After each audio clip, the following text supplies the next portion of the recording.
అందరికీ జై భవానీ. భారతదేశంలో ఉన్న అందరికీ ఆ భవానీ తల్లి ఆశీస్సులు ఉండాలి. అలాగే మనకు పిఎం కిసాన్ యోజన 3000 పక్కా మీ ఖాతాలో పడబోతా ఉన్నాయి. నరేంద్ర మోడీ ఆల్రెడీ 3000 పెంచడానికి ఇప్పుడు బీహార్ ఎన్నికలు ఉన్నాయి, తర్వాత తమిళనాడు ఎలక్షన్లు, తర్వాత ఇలా 5 రాష్ట్రాల ఎలక్షన్ ఉన్నాయి. కాబట్టి భవిష్యత్తులో రైతులకు చాలా కష్టాలు వస్తూ ఉన్నాయి. సంవత్సరానికి 9000, ఒక విడతకు 3000, 2 విడతలకు 6000, 3 విడతలకు 9000 రూపాయలు పెంచాలని నిర్ణయం తీసుకున్నట్టు తెలుస్తూ ఉంది. వీడియోను మాత్రం లాస్ట్ వరకు చూడండి. దీనికి సంబంధించిన కండిషన్లు కూడా చెప్పబోతా ఉన్నా. ఛానల్ను మాత్రం సబ్స్క్రైబ్ చేసుకోండి ప్రతి ఒక్కరు దయచేసి. ఎందుకంటే మీకు ఇంతగానం చెప్తా ఉన్నా, కనీసం ఒక వీడియో కూడా గట్టిగా సబ్స్క్రైబ్ చేసుకోలేరు, అలాగే వీడియోని ఎండ్ వరకు కూడా చూస్తలేరు. ఇప్పుడు మనము సంవత్సరానికి 9000 ఎవరికి ఇవ్వబోతా ఉన్నారనే విషయాన్ని క్లారిటీగా చూద్దాం. ప్రజలారా ఒకసారి మీరు ఓపిక బట్టి చూడాలని కోరుకుంటా ఉన్నా. ఎప్పుడు వచ్చింది అప్డేట్ కూడా నేనేదో మీకు మసి ఊడిసి మనలుగా చేస్తలే.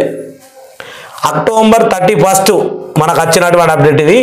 పిఎం కిసాన్ అప్డేట్, రైతులకు శుభవార్త. పిఎం కిసాన్ 9000 ఇది మీరు గమనించారా? ఇక్కడ మీరు చూసుకుంటే పిఎం కిసాన్ మనీ కోసం దేశవ్యాప్తంగా రైతులు ఎదురు చూస్తున్నారు. ఖరీఫ్ సీజన్ అయిపోయింది, కోతలు కూడా మొదలైనవి. కానీ ఇంకా కిసాన్ ఏదైతే పిఎం కిసాన్ మనీ రాకపోవడం పైన రైతుల్లో అసంతృప్తి ఉంది. ఈ సమయంలోనే కేంద్రము కొత్త ప్లాను తెరపైకి వచ్చిందని కనబడతా ఉన్నటువంటి ముద్ర మనకు కనబడతా ఉంది. ఎందుకోసము ఈ విషయం చెప్తా ఉన్నారు? ప్రధానమంత్రి కిసాన్ సమ్మాన్ నిధి యోజన కింద ఈ పథకం దేశవ్యాప్తంగా కోట్లాది మంది రైతులకు ఆసరాగా నిలుస్తోంది. ఈ పథకం ద్వారా రైతులకు 6000 3 విడతల్లో పొందుతున్నారు. అయితే కేంద్రం లబ్ధిదారులకు 9000కు పెంచే ఆలోచన ఉందని తెలిసింది. ఇలా పెంచి 3 విడతల్లో ఒక్కో విడతకు 3000 చొప్పున ఇచ్చేందుకు కేంద్రము ప్రిపేర్ అవుతున్నట్లు తెలిసింది. ప్రిపేర్ అవుతా ఉందట. ఖచ్చితంగా 9000 ఎందుకు ఇవ్వాలనంటే, ఇగో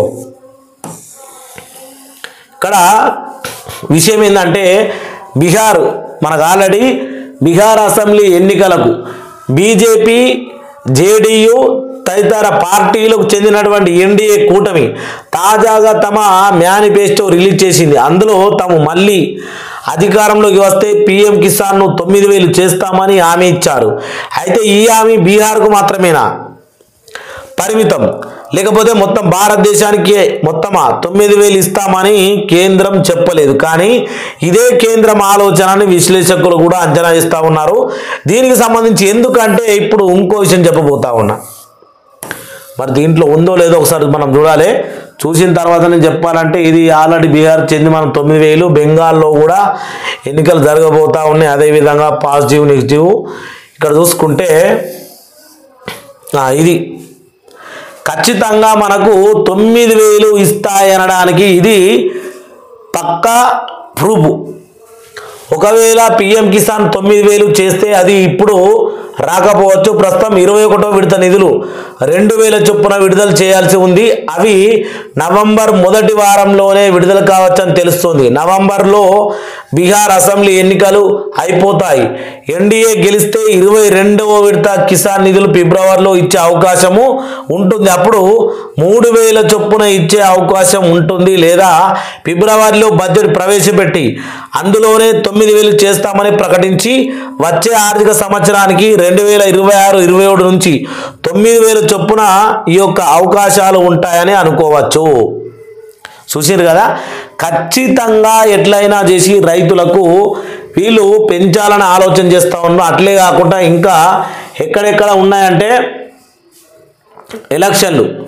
మనం ఎలక్షన్ల గురించి చూసుకుంటే ఎలక్షన్లు ఇగో ఇక్కడ ఎక్కడెక్కడ ఉన్నాయి ఎలక్షన్లు. ఇప్పుడు ఇగో తమిళనాడు ఇక్కడనే చూసుకుంటే నెక్స్ట్. అదేవిధంగా ఒకవేళ బీజేపీ అనేక విధానాలను మేలు చేస్తుంది.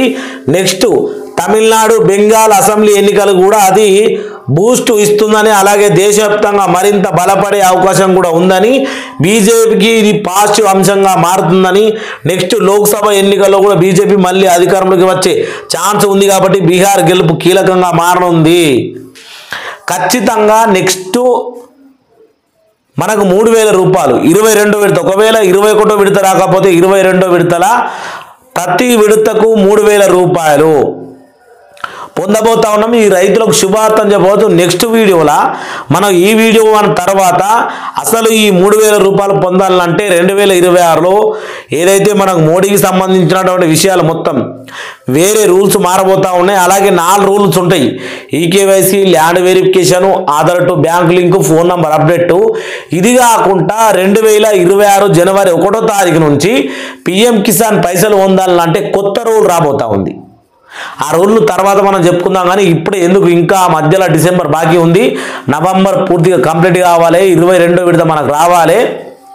కాబట్టి 2026 నుంచి ఒక కొత్త రూల్ రాబోతా ఉంది. అప్పటి వరకు 3,000 రూపాయలు ఖచ్చితంగా పెంచుతారు. ఈ వీడియోలు ఎందుకు పెడతా ఉన్నా అంటే మీరు అలర్ట్గా ఉండాలి, ఈకేవైసీ చేసుకోవాలి, బ్యాంక్ టు ఆధార్ లింక్ చేసుకోవాలి, అందరము బాగుండాలి, అందులోనే ఉండాలి. ఇంతే కాకుండా రైతులకు ప్రతి పైసా అవసరమే. ఎవడు మనకు ఉత్తపుణ్యానికి ఇయ్యడు. మనము పంట పండించే ఏదైతే వడ్లు కానీ పత్తి కానీ ధాన్యం ఉందో మనం పండించే పంటకే మనం రేటు పెట్టుకునే చట్టం లేదు మనకు. అందుకనే మనకు ఏ రూపాయి వచ్చినా ఖచ్చితంగా తీసుకోవాలి. ఒకవేళ మనం పండించే పంటకు మనం గనక రేటు నిర్ణయిస్తే మనంత అదృష్టవంతులు లేరు. కానీ మన కర్వల మనవడ ఈ భారతదేశంలో ఏ రాష్ట్రంలో కానీ ఏ రైతుకు కూడా తను 6 నెలలు పండించిన పంటకు ఆయన రేటు నిర్ణయించే హక్కు లేదు. చెప్పుల మూల కొంటే చెప్పుల మూలకు రేటు నిర్ణయిస్తారు. ఇప్పుడు రూపాయికి 5 చెప్పుల మూలలు, రూపాయికి 2 రూపాయలకు కాంటా గుండు పిన్ను, 2 రూపాయలు ఒక గుండు పిన్ను. 6 నెలలు పండించిన పంటకు మనకు అధికారం లేదంటే నేను ఈ భారత రాజ్యాంగంలో అసలు ఈ చట్టాన్ని ఎందుకు తీసుకొస్తలేరని ప్రతిరోజు బాధపడతా ఉన్నా. సరే రైతులారా, ప్రతి ఒక్కరు ఈ విషయాన్ని సీరియస్గా తీసుకొని మీ యొక్క ప్రాబ్లాలు ఈకేవైసీ కావచ్చు, బ్యాంక్ టు ఆధార్ లింక్ ఇవన్నీ క్లియర్ చేసుకోండి. 3,000 రూపాయలు అంటే 9,000 రూపాయలు సంవత్సరానికి రాష్ట్ర ప్రభుత్వాలు ఇచ్చేటి ఏమీ సంబంధం ఉండదు. ఇప్పుడు మనకు ఆంధ్రప్రదేశ్ అన్నదాత సుఖీభావ 14 ఆల్రెడీ ఈ విడతతో వస్తుంది. దాని గురించి కూడా మన ఛానల్లో వీడియో రాబోతా ఉంది. అందరికీ జై భవాని. అందరూ బాగుండాలి, అందులోనే ఉండాలి. ముఖ్యంగా రైతులు బాగుంటేనే రాజ్యం బాగుంటుంది, దేశం బాగుంటుంది, ప్రపంచం కూడా బాగుంటుంది. నా రైతులు అందరూ బాగుండాలని కోరుకుంటున్నా. అందుకు ప్రజలు కూడా బాగుండాలి. ప్లీజ్ సబ్స్క్రైబ్ చేసుకోండి.